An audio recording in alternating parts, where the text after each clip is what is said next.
जब भी सच्ची मोहब्बत का जिक्र होता है, हीर रांझा का नाम अनायास ही हमारे जहन में आ जाता है। इश्क में खुद को फना कर देने वाले हीर और रांझा की रूह से खुदा की इस इनायत प्रेम को कोई अलग नहीं कर पाया। तमाम मुश्किलों और दर्द के बावजूद सच्चे प्रेम के पर्याय बन चुके इन प्रेमियों ने कई प्रेमी जोड़ों को इस डगर का रास्ता दिखाया और बताया कि सच्चा प्रेम कोई खेल नहीं, बल्कि एक आग का दरिया है जिसमें डूबकर ही जाना है। तब भारत और पाकिस्तान एक ही देश हुआ करते थे और वहीं चिनाब नदी के किनारे तख्त हजारा नामक गांव हुआ करता था। इस गांव में रांझा जनजाति के जाट परिवार में एक लड़के का जन्म हुआ। प्यार से इस लड़के का नाम रांझा रखा गया। रांझा दरअसल 3 बड़े भाई के बाद जन्मा इस परिवार का सबसे छोटा बेटा था।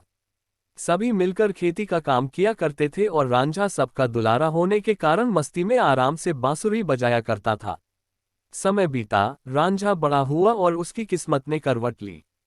सभी भाइयों की शादी हुई और घर में गृह क्लेश बढ़ता गया। इन सब से उकता कर एक दिन रांझा ने अपना घर छोड़ दिया और यहाँ वहाँ भटकने लगा। भटकते भटकते हुए वह हीर के गांव झंग, पंजाब जो अब पाकिस्तान में है, जा पहुंचा। वहां उसने पहली बार हीर को देखा और पहली नजर में ही दिल दे बैठा। हीर सियाल जनजाति में पैदा हुई एक अमीर परिवार की लड़की थी और उसने भी रांझा को देखते ही उसे अपना दिल दे बैठी। हीर को हमेशा ये चिंता रहती थी कि रांझा कहीं चला ना जाए, इसलिए हीर ने रांझा को अपने पिता से कहकर चरवाहे का काम दिलवा दिया। हीर और रांझा दोनों छिप छिप कर मिलने लगे। एक दिन हीर के चाचा कैदो ने दोनों को मिलते हुए देख लिया। हीर के चाचा ने सारी बात हीर के माँ मलिकी और पिता चुचक को बता दी। ये सुनने ही हीर के माता पिता ने सेदा खिड़ा नामक युवक से हीर की मर्जी के खिलाफ उसकी शादी करा दी।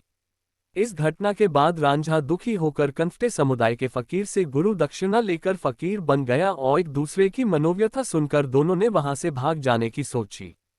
हीर और रांझा काफी हद तक भागने में कामयाब भी हो गए, लेकिन स्थानीय राजा ने अंततः दोनों को पकड़ लिया। तमाम इम्तिहान लेने के बाद राजा को यह एहसास हुआ कि हीर रांझा एक दूसरे के लिए ही बने हैं। इसके बाद राजा ने दोनों के विवाह का आदेश दे दिया, लेकिन हीर के चाचा को यह बर्दाश्त नहीं हुआ और शादी के दिन ही चाचा ने हीर के खाने में जहर मिलाकर उसे मौत के घाट उतार दिया। जब ये बात रांझा को पता चली तो उसने भी उस जहर वाले खाने को खाकर अपनी जान दे दी।